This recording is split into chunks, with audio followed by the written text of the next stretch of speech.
Shalom, call halal, YAHAWAH, BAHASHAM, YAHAWASHI, BAHASHAM, QADASH. Let's give it all praise to the Most High, in name of His only begotten Son, in name of the Holy Spirit. My name is Ibar from the Prophets in Babylon camp down here in Tampa, Florida. And I want to give double honors to the elders and apostles of Great Millstone, taught us His truth and sincerity, peace and salutations to the whole folk scattered abroad. Real quick, I want to just go into this video, going into a bit of history. I saw this video on YouTube and I thought it was interesting, and it was a guy with a sling. All right, and as you know, David, before he was King David, he slew Goliath with a sling. Okay, and something like that. And I just want to show some clips concerning this. Oh wow! I just want to show some clips concerning the sling that you see that David had. Salakia, that David had, and how he slew Goliath. And I want to go through the story. But first, I want to show you this video. I thought it was interesting.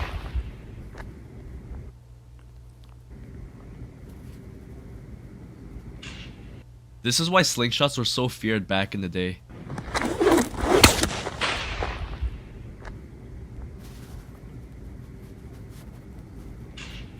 This is why slingshots were so... those slingshots were serious, man.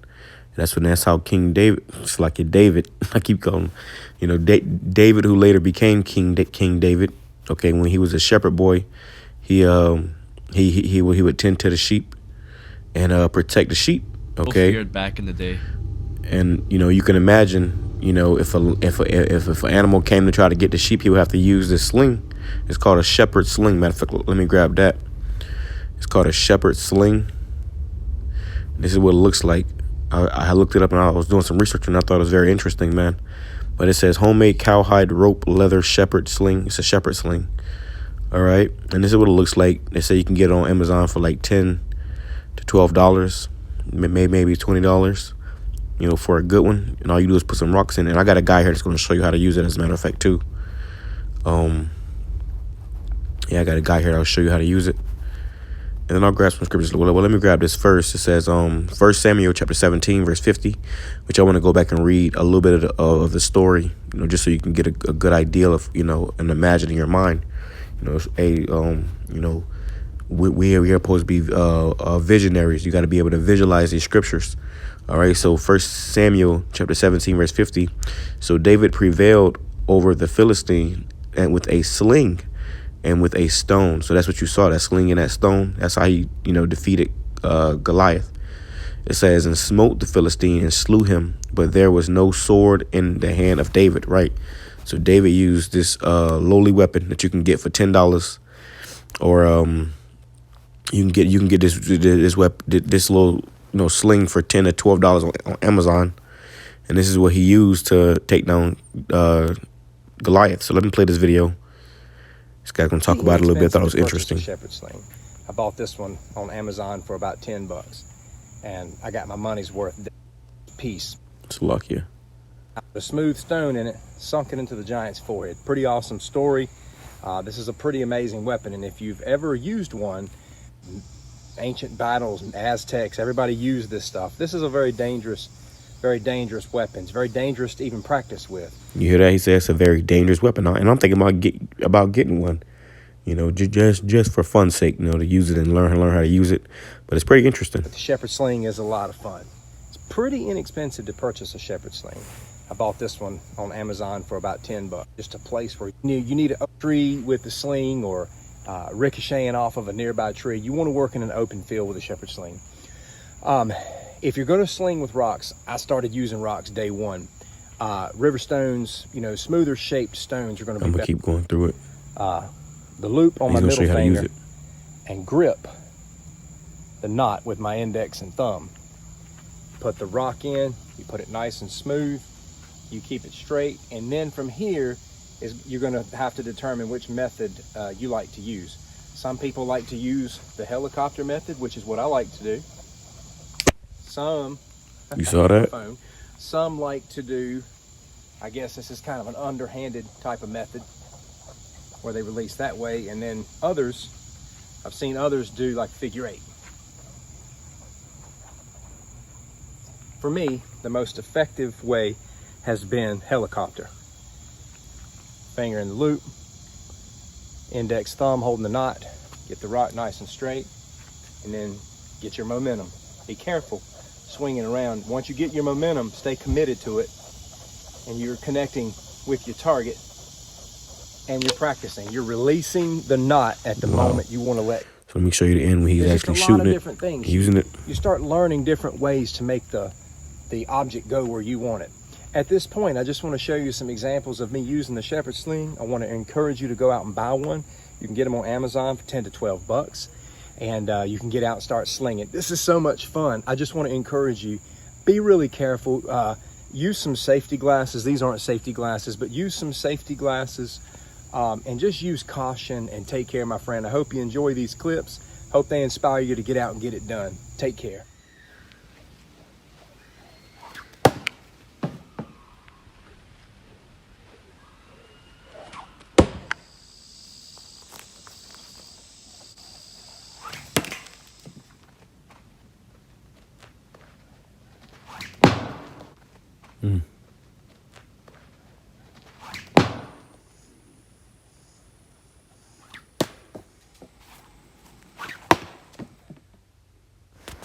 So there you go. There you go, man. And this is, I thought it was pretty interesting. So I figured I'll share that with you. Now let's go into the story. And this is this guy right here doing it again. One more time. See, he got 1.3 million likes. Sit down, let's talk. This is why slingshots were so feared back in the day. He did it way better than that guy who appeared to be. This is why slingshots were so feared back in the day. And that's more than likely how King David did it, or Slakia David did it. Slakia. So let me go here, and I want to just read this in the NLT, the story of how it happened where David slayed Goliath. I'll make it quick, and I just want to just make it as quick as possible, and Lord, when it's edifying to the whole elect. Like I said, here's an imagery that you can think of as I read it. Facing the giant. I thought this was a very great picture. You see David in his regular, a shepherd's garment with the fringes. And back here, these individuals have on armor, And David, it's like Goliath has on armor too. He was a mighty man. So let's read it in NLT just to get an understanding of, what happened. What happened there. Salakia. All right, so let's go here. Salakia, bear with me. It says, 1 Samuel chapter 17, verse 1, the Philistines now mustered their army for battle and camped between Saco and Judah and Ezekiah at Ephesidemenin. Salakia. I'm gonna butcher these words or these names, but I'm doing do the best of my ability. It says Saul countered by gathering the Israelite troops near the valley of Elah. So the Philistines and the Israelites face each other on opposite hills with the valley between them. So you gotta be a picture and imagine this. It says, then Goliath, a Philistine champion on the Philistine champion from Gath, came out of the Philistine ranks to face the forces of Israel. He was over 9 feet tall. So this particular man, Goliath, was over 9 feet tall. He was a Philistine, okay, one of those Hamites, man.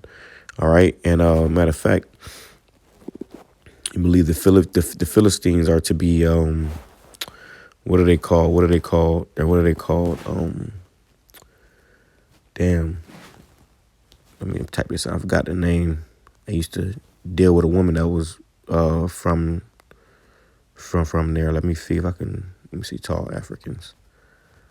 I forgot. I forgot what it was called. Dinka. She was from Dinka. The South Sudanese. There we go. The Sudanese people. Okay, so Goliath, he was one of these Sudanese people. All right, and you see right here how tall they are, how tall they can be compared to that woman, So he said he was about 9 feet, and I knew this woman. I used to deal with this woman. Look, this dude standing on a stick. I used to deal with this woman, and she was actually, a Sudanese woman. Look how tall this guy is, man. Look at the cows compared to him. you know. But the one I used to deal with, she wasn't that tall, you know. But she actually came from this village. She came to Florida, and she pretty much ain't want nothing to do with that place, you know. She wasn't as tall. She was like, you know, more Americanized, I guess. But she didn't want nothing to do with that place because, you know, they try to, you know, that they follow, like, you know, a lot of ancient customs, and, you know, they have arranged marriages and stuff. And she pretty much fled, I guess, to come to America. She said she liked America because over here she got freedom.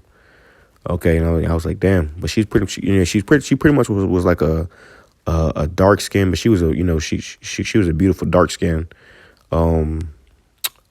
Sudanese woman. You know, she looked kind of like a doll. And, you know, she had you know, I like dark skinned women, bro. You know, but she had that dark complexion, but it looked good on her. You know what I'm saying? It wasn't like, you know, ashy in the desert. You know, she was, you know, imagine she was lotioned up always, you know, whatever. But she pretty much act like a dark skinned Edomite. All right, to say the least. All right, so that's what the Philistines look like. It says, then Goliath, a Philistine champion from Gath, came out of the Philistine ranks to face the forces of Israel. He was over 9 feet tall. He wore a bronze helmet, and his bronze coat mail weighed 125 pounds. So I'll show you that too, what that looks like. The coat mail. It's lucky. I don't know what's going on with this thing. There we go. I'm going to show you the coat mail that Goliath came out. It's pretty much his armor. And I was just, you know, reading through this, studying it a little bit. You know, and I like the look of the picture, so I just want to show you these visuals. But this is how King Goliath came, you know, with his armor on. All right. So it says he wore a bronze helmet and a bronze coat of mail, weighed in 125 pounds. And remember, this was the Philistine champion. So it's kind of like, if you ever see in the movie Troy, in the beginning, they had 2 armies that was about to fight, but they just sent out their strongest, their mightiest warriors. And then Troy, who was Brad Pitt, played as Brad Pitt. He was a kind of a smaller guy, but they sent out this big old guy to fight him, and he ended up taking the guy down. You know, it's a good movie to watch. But it says he also wore bronze leg armor, and he carried a bronze javelin on his shoulder. Let me see what a javelin. Show you what a javelin is. Let's pipe in bronze javelin. So there you go. He had a bronze javelin. It's like a long spear. You know, he'll throw that thing and it'll pierce you through. You know. So it says the shaft of his spear was as heavy, as thick as a weaver's beam, tipped with an iron spearhead, and weighed 15 pounds. So damn, that was a big ass spear. Weighed 15 pounds just for the tip of the spearhead. His armor bearer walked ahead of him carrying a shield. So they had to carry his shield. Goliath stood and shouted a taunt across to the Israelites, which we are the Israelites, so-called Negroes, Hispanics, Native Indians. It says, why are you all coming out to fight? He called, and this is the NLT. I am the champion. I am the Philistine champion, but you are only the servants of Saul. Choose one man to come down here and fight me. If he kills me, then we will be your slaves. But if I kill him, you will be our slaves. So this is a situation, you know. It says, I defy the armies of Israel today. Send me a man who will fight me. And this was what Goliath said. When Saul and the Israelites heard this, they were terrified and deeply shaken. Now, David was a son of a man named Jesse. So pretty much they seen this, this giant, to say the least. This giant coming out there talking crazy. You know, he was pretty much, talking, very evil and disrespectfully, against the Israelites, our people, disrespecting us and disrespecting our power. YAHAWAH, BAHASHAM, YAHAWASHI. Okay. And the Israelites were afraid. It says, which that's a shame, to have an army that is afraid. That's not good. It says, now David was the son of a man named Jesse, the Ephrathite from Bethlehem in the land of Judah. King David, who later became King David, he was from the tribe of Judah. It says Jesse was an old man at the time, and he had 8 sons, and that's a blessing to have that many sons. Imagine the kingdom, we have thousands of sons. It says Jesse's 3 oldest sons, Eliab, Abinadab, and Shemiah. I'm not sure if I'm pronouncing those right, so bear with me. You can use your imagination. Had already joined Saul's army to fight the Philistines. David was his youngest son. David's 3 oldest brothers stayed with Saul's army, but David went back and forth so he could help his father with the sheep in Bethlehem. After 40 days, every morning and evening, the Philistine champion strutted in front of the Israelite army. One day, Jesse, every day for 40 days, Goliath was coming out there and talking his talk, talking his shit, and he was pretty much disrespecting the nation of Israel, but most importantly, disrespecting Yahweh BAHASHAM YAHAWASHI. Because one day Jesse said to David, take this basket of roasted grain and these 10 loaves of bread and carry them quickly to your brothers, and give these 10 cuts of cheese to their captain. See how your brothers are getting along, how they fare, know what's going on, and bring me back a report on how they are doing. David's brothers were with Saul and Israel, and the Israelite army at the valley of Elah, fighting against the Philistines. So David left the sheep with another shepherd and set out early the next morning with the gifts as Jesse had directed him. He arrived at the camp just as the Israelite army was leaving for the battlefield with shouts and battle cries. As soon as the Israelite and the Philistine forces stood facing each other, army against army, David left his things with the keeper of supplies and hurried out to the ranks to greet his brothers. It says as he was talking with them, Goliath, the Philistine champion, came from Gath, came out from the Philistine ranks. Then David heard him shout his usual taunt to the army of Israel. So David heard him talk his daily shit, right? As soon as the Israelite army saw him, they began to run away in fright. Have you seen the giant? The man asked. He comes out each day to defy Israel. The king has offered a huge reward to anyone who kills him. Anyone who kills him, he will give that man one of his daughters for a wife, and the man's entire family will be exempt from paying taxes. Wow. David asked the soldier standing nearby, what will a man get for killing this Philistine and ending his defiance of Israel? Who is this pagan Philistine anyway, that he is allowed to defy the armies of the living power? And I want to read this in the KJV real quick, because I thought this was, I like this part. It says, and David spake to the men that stood by him, saying, what shall be done to the man that killeth this Philistine and taketh away the reproach, the defiance or the shame that he has brought? It says from Israel, because Israel was being scared. Who is this uncircumcised Philistine? Because that's the heathen of the, it's our customs as Israelites to circumcise our children, but it's a heathen custom that the heathens pretty much, they will not do it. So, that was a derogatory term. Who is this uncircumcised Philistine that he should defy? Means, and then to be uncircumcised means to be unclean. It says that he should defy the armies of the living power. So that was disrespectful. Who is this damn, he pretty much said, who is this dog, this animal, to defy the armies of the living power? Yahweh BAHASHAM YAHAWASHI. It said back in the NLT, and these men gave David the same reply. They said, yes, that is a reward for killing him. Yes, that is the reward for killing him. But when David's oldest brother, Eliab, heard David talking to the men, he was angry. What are you doing around here anyway? He demanded. What about those few sheep you're supposed to be taking care of? I know about your pride and deceit. You just want to see the battle. What have I done now? David replied. I was only asking a question. He walked over to some others and asked them the same thing, and they received the same answer. Then David's question was reported to King Saul, and the king sent for him. It says, "Don't worry about this Philistine," David told Saul. "I'll go fight him." "Don't be ridiculous," Saul replied.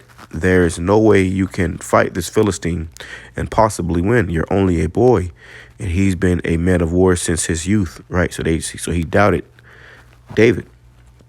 But David persisted. "I have been taking care of my father's sheep and goats," he said. "When a lion and a bear came to steal a lamb from the flock, I go after it with a club and rescue the lamb from his mouth." So he defeated a lion and a bear. Okay. "If the animal turns on me, I catch it by the jaw and club it to death." Wow. So he was a young man, but he was he was already mighty. Pretty much beating the shit out of lions and bears. So how much more this uncircumcised Philistine?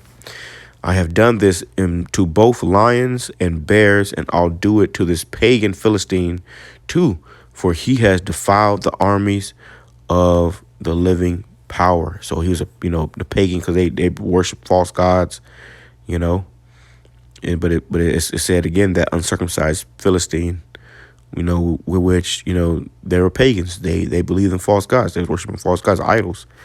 Okay, and we worship the true living God. It says, I'll do it to this pagan Philistine too, for he has defied the armies of the living power. The Lord, YAHAWASHI, who rescued me from the claws of the lion and the bear, will rescue me from this Philistine." Saul finally consented.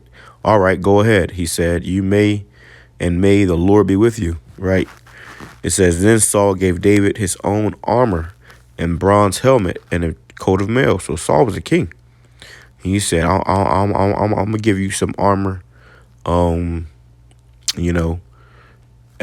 a helmet and a coat of mail, which I showed you pretty much was that protection, right?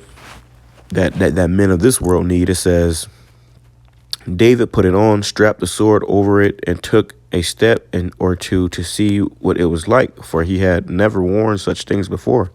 He said, "I can't go in these," he protested to Saul. "I'm not used to them." So David took them off again. He picked up 5 smooth stones from the stream. Remember that guy said river stones from the stream, and put them in his shepherd's bag. Then, armed only with a shepherd's staff and a sling, so he had a shepherd's staff and a sling, he started across the valley to fight the Philistine. Goliath walked out toward David.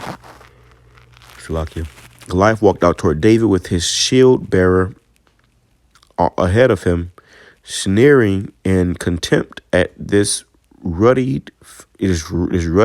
boy. "I am a dog," he roared at David. "Then that you come at me with a stick?" Slakia. He said, "Am I a dog," he roared, "that you come at me with a stick?"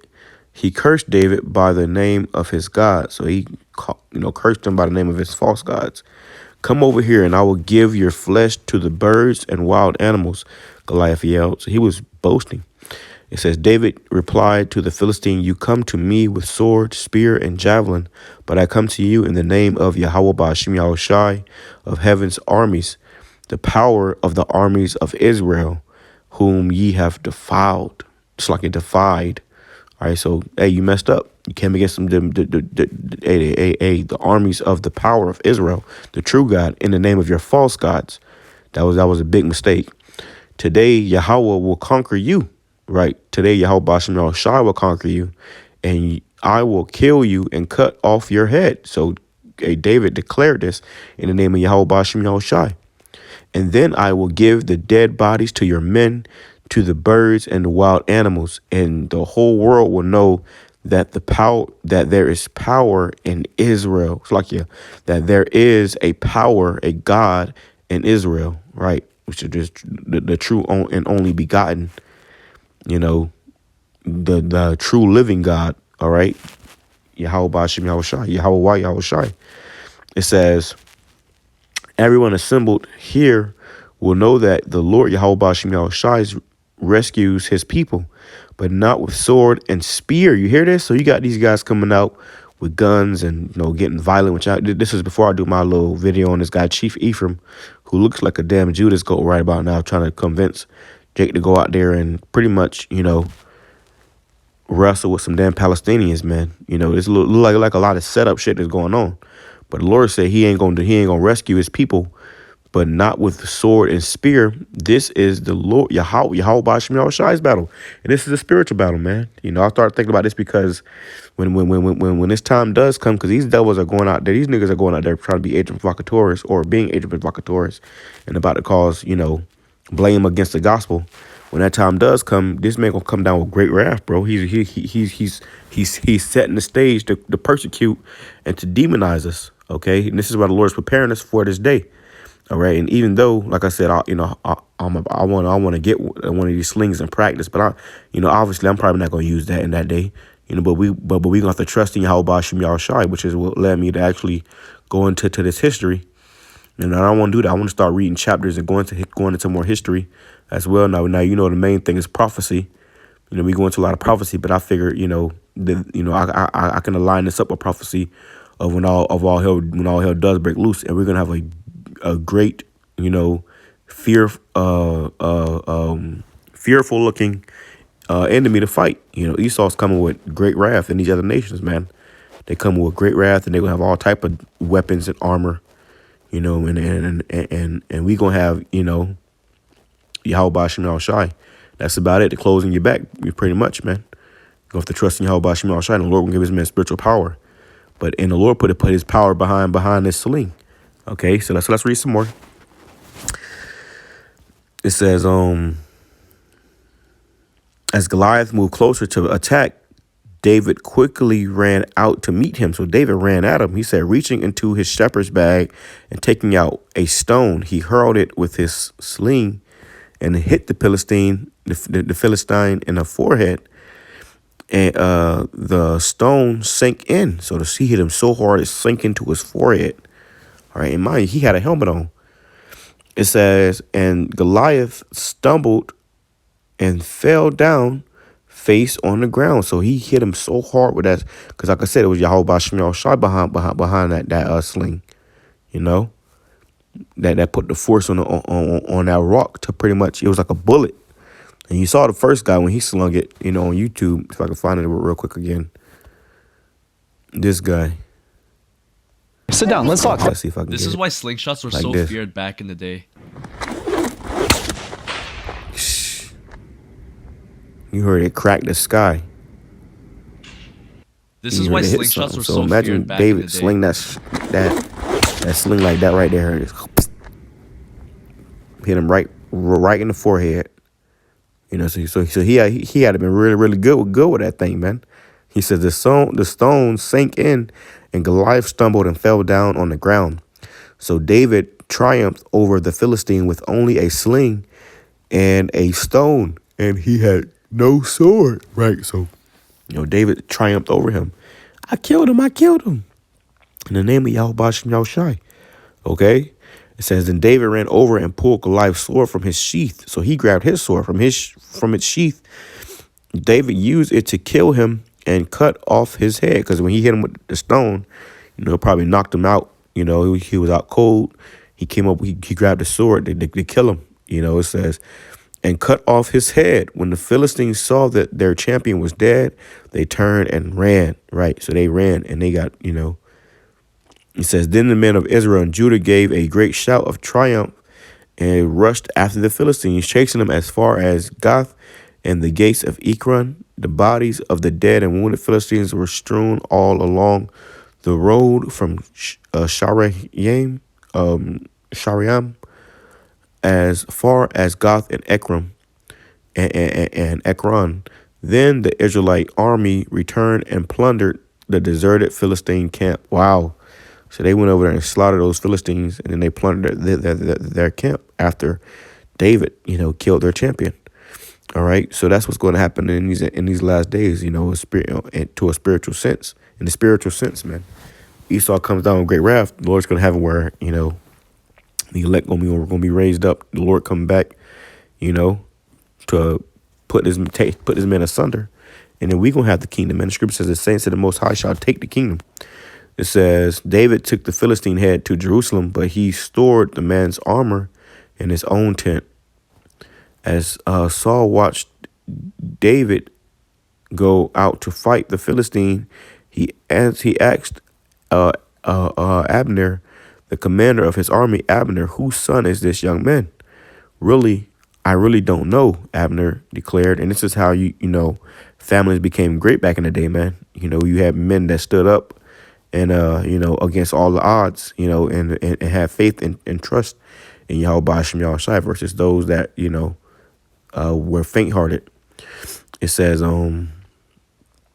well, find out who he is, the king told him. As soon as David returned from killing Goliath, Abner brought him to Saul with the Philistine head still in his hand. So he was parading that Philistine head around. Tell me about your father, young man, Saul said. And David replied, his name is Jesse, and he lived in Bethlehem. So right, there you go. So he made a name for his family, being fearless, okay, which is a good thing to be in the name of Yahweh BAHASHAM YAHAWASHI. Because it's gonna look very bleak. It's gonna look very, unpromising in these times we're coming into, facing the giant. We're about to face a new giant. Esau. First it was the Philistines. Now it's these Edomites, man. And they about to come down with great wrath. Let me grab that, man. All right. Revelation chapter 12 and 12. Let's go to 12 and 12. It says, I'm going to read it in NLT, Revelation chapter 12, verse 12. Therefore rejoice, O heavens, and you who live in the heavens rejoice. But terror will come on the earth and the sea, for the devil, that deceiver, that accuser, has come down to you in great anger, knowing that he has little time. So this man is about to come down with great wrath. And that's why they're kicking all the people out of Israel right now, because they're trying to, call themselves, fulfilling the prophecy, of them taking that land, and then they're going to come over here and they're going to, like you see what happened with WFI and those Palestinians. That's all leading up to the persecution, man. These guys, these camps are set up, man. What the hell y'all doing out there and y'all fighting with those people? And then now chief from talking about going back out there to fight some more this weekend. Come on, man. And then all this shit look fishy, man. Which I'm about to go into that next. With that being said, I'm gonna say shalom, kwame shalom, blah blah blah. Praise, blessings, be edifying to the whole elect. Shalom.